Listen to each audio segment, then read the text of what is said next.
This analysis is essentially part 2 to our question, what about the Ace of Diamonds? Now we're going to start off by listening to Susan Stein's statement while looking at the words on screen of that statement.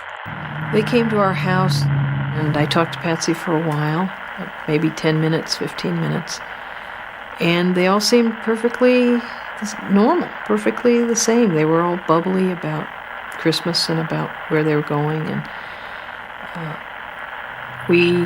my husband and I waved goodbye to them as they drove home. And that was the last time we saw them as an intact family.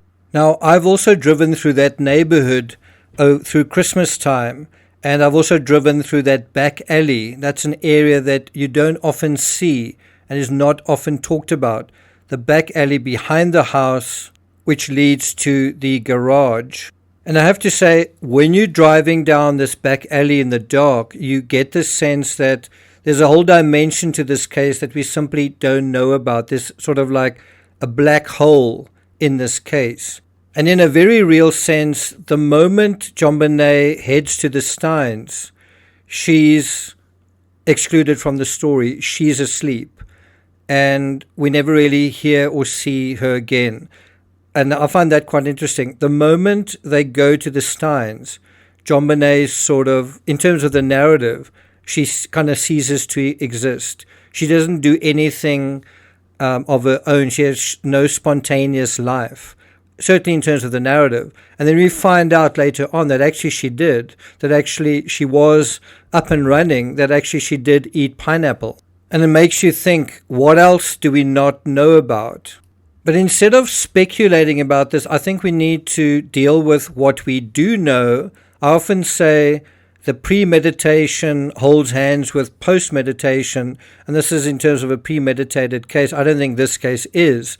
But I do think, despite that, there is post-meditation in this case. In other words, the thinking, the strategy, the activities, the actions that different people take. When they could take any actions, they take certain actions. And actions speak louder than words. And what do those actions reveal?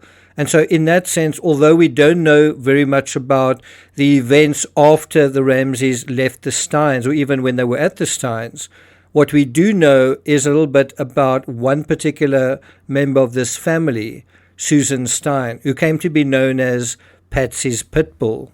I got nightmares in my head, I fear thoughts build up until I can't feel. My mind fills up into a creature, and it haunts me somewhere much deeper. I got nightmares in my head, I fear thoughts build up. Hello and welcome to True Crime Rocket Science on this last day of the year, 2024.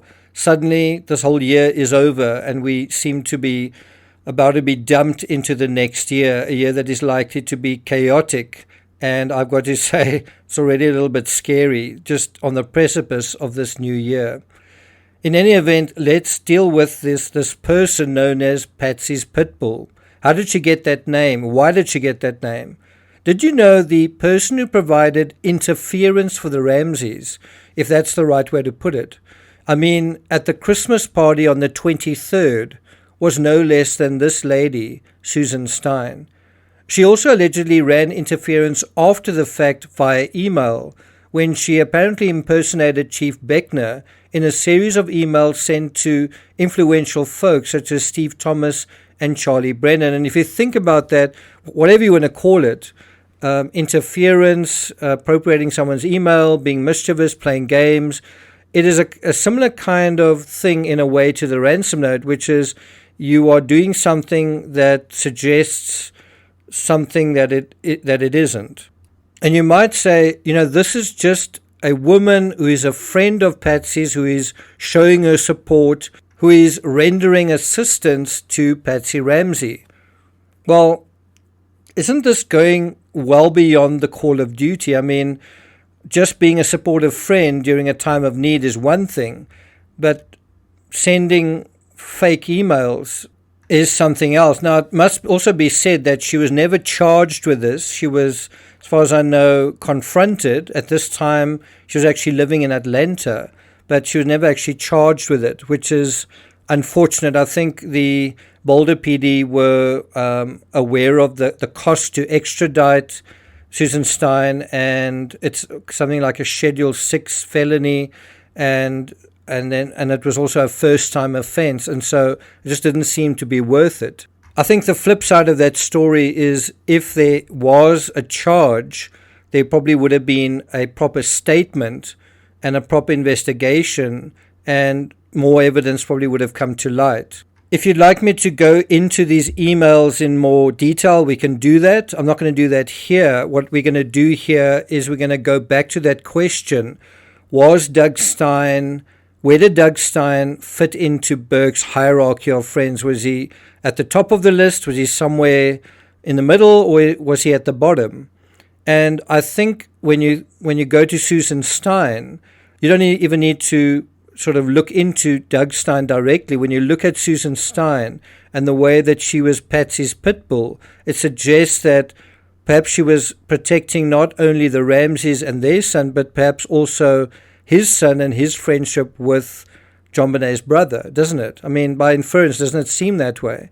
In any event, when Patsy was asked about Burke's friendships by Tom Trujillo, the question was, Patsy, let's start with Burke. Tell me about some of the kids that he plays with. Tell me some of his playmates. Patsy responded, well, he is among a group of 7 boys in his class. Trujillo, okay. And that's quite an important point as well. 7 boys. And so who are these 7 boys? Patsy says, here, Doug Stein, plays with Doug Stein. That's the first boy that Patsy mentions. Trujillo says, Patsy, Luke Fernie are buddies, and Anthony Peccio from his class. Those are, Luke Fernie does not, he goes to Mesa. So the second boy that Patsy identifies isn't part of the 7 boys in his class. And this is also where you feel a little frustrated that the investigator doesn't say, okay, make a list of 7 and write down those names. And of course, Fleet White Jr. also doesn't quite fit into that group because he was not the same age as Burke. It is interesting when Patsy's asked, can you tell me about Burke's friends? Patsy answers with, well, there were 7. As if she's saying, well, he had a lot of friends. Who do I need to be specific about? And one way to answer that is, well, how about the friend that lives closest to, that is in the same class with, and who lives closest to Burke? And I don't know about you when you grew up. I had friends that, you spent a lot of time with. They were just a short little walk across the road, and sometimes you'd get on a bicycle with them and cycle around the neighborhood. And I think the 90s, when the Ramsey kids were being kids, was the same kind of time. It's sort of still before the internet, when kids did ride bikes and run around the neighborhood. And to some extent, Boulder is still that kind of neighborhood. It's got a lot of bicycle paths. And so in a real sense, it's still the kind of place where people ride bicycles far more than other neighborhoods, which is one reason why I think the bicycle narrative is quite important in the story. Now, the other thing that I want to come back to is Susan Stein saying, as they drove home, and that was the last time we saw them. Now, you could argue, oh, no, she actually meant that was the last time we saw them as an intact family. That was the last time we saw them sort of with JonBenet. And, after that, we never saw JonBenet. But how can you say that when JonBenet was asleep in the car? If you're saying we waved goodbye to them, why would you say that's the last time we saw them? Obviously, it was the last time we saw them. But if you take those words at face value, that was the last time we saw them. Is that technically true? Look at this picture from Vanity Fair magazine. That's Glenn Stein on the left, John in the middle, Susan next to John, and Patsy, who seems to be very amused about something. Susan does as well on the far right. And so this is from June 1997, and it's not from Boulder, Colorado. It's from the Ramseys' summer home in Charlevoix, Michigan. I don't know this for a fact, but I wonder if it was the first time the Steins had been invited there. And that raises another interesting question. I've seen some people in the comments saying, why on earth would you invite a little boy or just anyone to the Ramsey house on Christmas night if they were leaving first thing the next morning? Well, the Ramseys were really wealthy, and it doesn't necessarily mean that there wouldn't be a little guest coming along. I mean, if you look at the footage of the funeral in Atlanta, well, Burke had a little friend tagging along to that, and that was in Atlanta. So it's not out of the realm of possibility. Might be for most of us, but it certainly wasn't for this particular family. But let's look even closer at this statement. That was the last time we saw them. So when Susan says that was the last time we saw them, remember, Susan Stein gave this interview circa 1998, right? And I think what she meant to say is that night. That was the last time we saw them that night. Because curiously, the next morning when the Ramseys summoned folk who would effectively contaminate the crime scene, it was the Whites, the Fernies, Reverend Hoverstock, but not the Steins. And you might say, I don't really think that's strange, but what makes this even more remarkable is that the Steins lived closer to the Ramseys than any of the Ramseys' other friends. So why not call them over? And there's another investigator of this case, a really good investigator. His channel is Manifesto on YouTube. I do recommend you subscribe to him and follow him. But he's put a little bit of footage on Instagram where he timed the drive from the Steins home to the Ramsey home. And guess how long it took him? 84 seconds. And if you think about this in a strategic way, if you say, I think the Ramseys are involved, I think the Ramseys were covering up, I think the Ramseys were trying to contaminate the scene, I think the Ramseys were trying to interfere with the investigation, all of those things, then it would make sense not just to write a ransom note, but to get these people over who would contaminate the crime scene before the police arrived. In other words, you'd want them to arrive there very early on, so that could occur. So why on earth wouldn't you get your closest neighbors on the line so that could happen? And the closest neighbors were the Steins. I'm just saying within that scenario, the Steins would make the most sense to get them to the Ramsey home, the quickest, and yet they are not contacted. The other thing that's interesting is the Ramseys then spend the night somewhere after they've been sort of at the Whites. That's where Burke stayed over on the day after Christmas. They then spend the day after Christmas that night at the Fernies. But they didn't even go to the Fernies that night, Christmas night. So if you take this behavior of, the last people they go and see before they're supposed to leave for their trip are the Steins, but then the next day, they don't seem to contact the Steins at all. And then suddenly there's like another hole in the timeline. And then something even more bizarre happens. As early as February 1997, the Ramseys had, get this, moved in with the Steins. Why not the Whites? They'd gone to a Christmas party the night of the incident. Burke had been chauffeured or chaperoned to the Whites for his protection. The Whites are alerted about this sensitive situation, this kidnapping, and they rush to the scene. Fleet and Priscilla rush to the scene, and Fleet is sort of all over. He actually goes to the wine cellar door, even opens it, but doesn't see anything.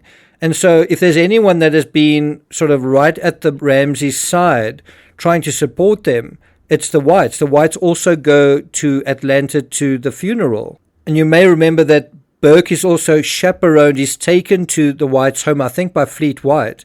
Fleet White's actually there with John when John apparently informs Burke about what's happened. And I think the two of them, or one or the two of them, make Burke's bed and then take Burke to Fleet's home.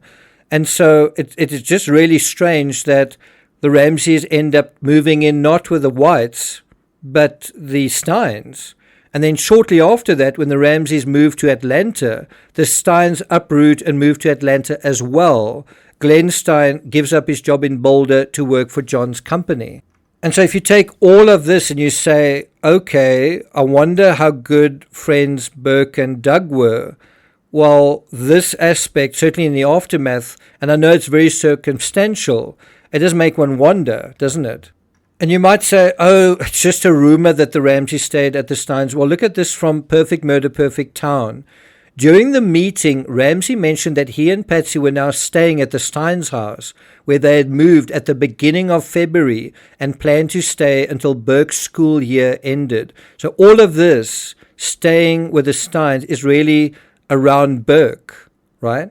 And you would imagine that it's also kind of around Doug as well, because they're both in the same class. And now remember where this review was at the middle of 1998, as is brought up in the Netflix docuseries.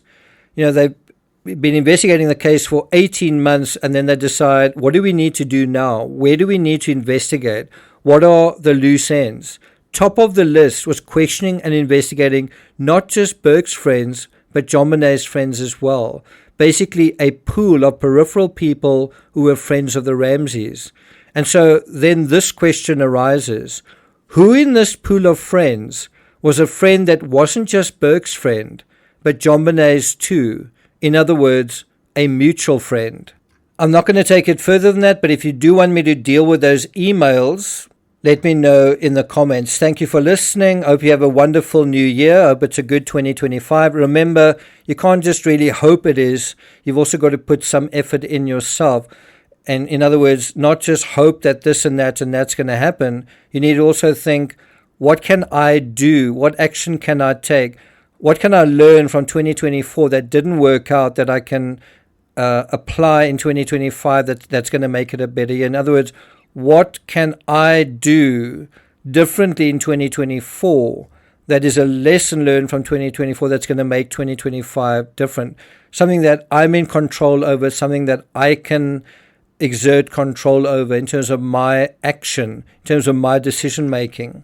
And I don't know about you, but I've got a very specific one. I want to exercise more. I want to take part in more triathlons. I want to be simply healthier. And I think that just in general is a very worthy, I think happiness is tied to health, don't you?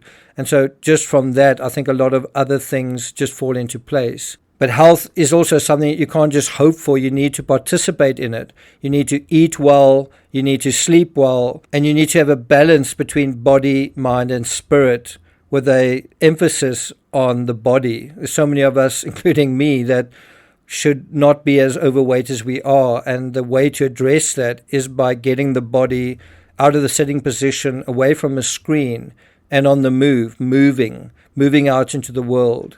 And that can actually only improve the mind and improve the spirit. Anyway, hope you have a great 2025, and I hope you'll join me in my journey through it, thinking critically and moving, whether it's going for walks, runs, bike riding, swimming, even traveling. I hope you'll join me on my journey, and some of that journey is on the Team Peachtree channel, and together we can find ourselves in a better, healthier place in the new year. Thank you for listening, and I'll see you guys next time.